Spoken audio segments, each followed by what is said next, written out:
يعني المؤسسه الاولى اللي يتكون منها يتهيكل منها الحزب تاعنا هي المؤتمر الوطني. دونك كيما تقولوا لي ياك بالعربيه سميوها كونغري ناسيونال. هذه نقدر نقولوا باللي هذه هي الهيئه العليا تاع الحزب. واش معنى هذا الكونغري؟ هو اللقاء نتاع كل المناضلين لكل ولايات الوطن اللي يمثلوا الحزب، هما مندوبين ليكونوا خارج انتخابات اللي عندهم اهميه كبيره. هي ننتخبوا على المجلس الوطني، لو كونساي ناسيونال، هذه، وننتخبوا ثاني على رئيس الحزب. قال في كل 10 مناضلين عندكم ممثل في المجلس الوطني، دونك يكونوا العدد تاعو هذه الساعه هذه فيه 70 ل 120 عضو، وفيه الاعضاء المؤسسين يعني مومبر فونداتور، الناس اللي اسسوا الحزب هذوك اعضاء نقدر نقولوا دائمين في الحزب، مي عندهم المكانه تاعهم في المجلس الوطني. والرئيس الحزب ينتخب بانتخاب تاع مؤتمر لعهده قابله للتجديد مره واحده، عنده عهده تاع 5 سنين قابله للتجديد مرة واحدة.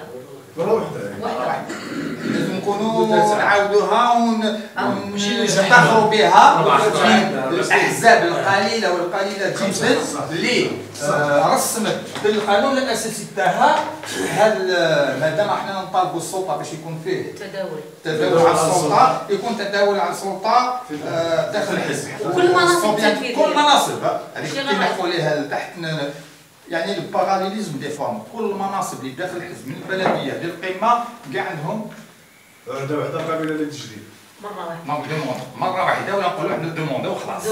بهذه كاينه منا من رئيس الحزب عنده الامانه الوطنيه،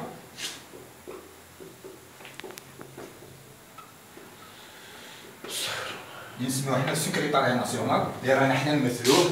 امين وطني مكلف نقولوا الفيديو كاميرا والتصوير امور النشر. الامين الوطني مكلف بالهيكله او حنا نسميوه دوك التنظيم العام اورغانيزاسيون جينيرال. الامينه الوطنيه المكلفه بالتكوين. الامين الوطني مكلف بجمع البرامج. دونك هادو سي ليكزيكتيف الغوفرنمون نتاع الجيل الجديد. هذا الامانه الوطنيه. العدد يقدر يعني هو مش مقيد يعني، مي يقدر يكون من 12 ل 20 عضو.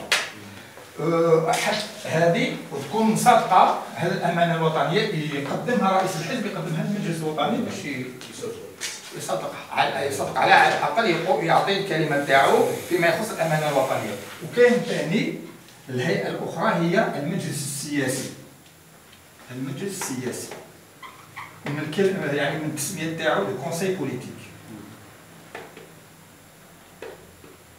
من التسميه تاعو يبان لكم هذه هي الهيئه نقولوا السياديه بالمجلس الوطني. عاد المجلس الوطني نديروه مرتين في العام يعني كل 6 شهور.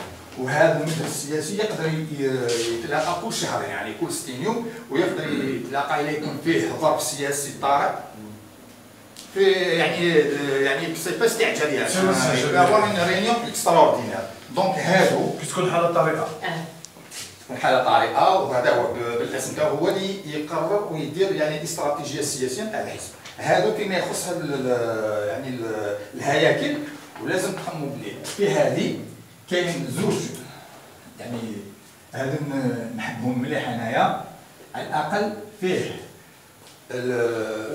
زوج مجلس التوجيه هذا اللي نسميوه حنايا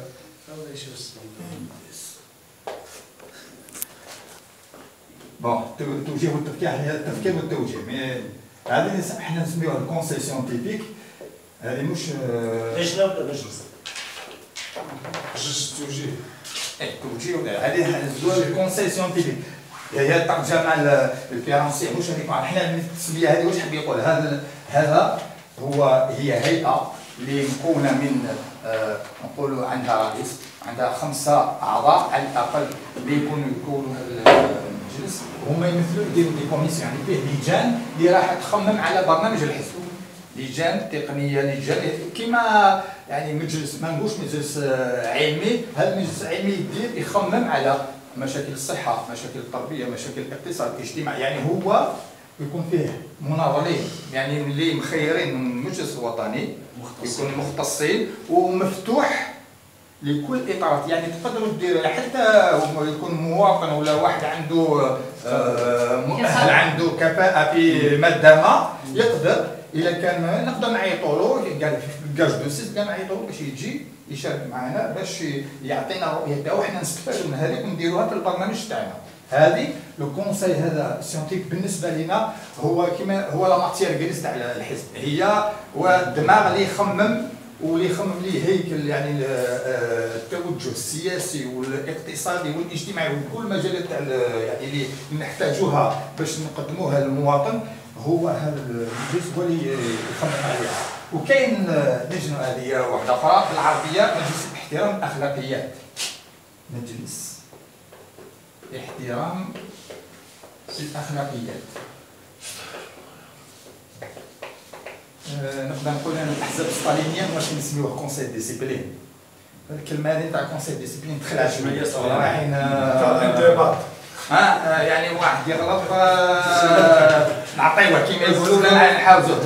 لا حاب يقول هنا في الحزب تاعنا فيه نعطيو اهميه كبيره للاخلاقيات. حاب يقول باللي كل مناضل مهما كانت الدرجه تاعو في الحزب، مهما كان المكان تاعو في الحزب، فيه مجلس احترام الاخلاقيات اللي رايح يدافع عليه اذا كان فيه يعني كان فيه يعني تقصير عليه ولما يكون مناضل، كل مناضل عنده الحق باش اذا كان فيه تجاوز ولما المناضل الثاني يدير غلطه فيه يعني. وهذا المجلس راح يكون في المستويات كما في الولايه، راح يكون نفس المجلس احترام الاخلاقيات في الولايه. هادو بصفه عامه برك باش من يعني باش ما ندوخكمش برك من الكونغري ناسيونال يخرجوا نفوطيو على رئيس الحزب وعلى المجلس الوطني.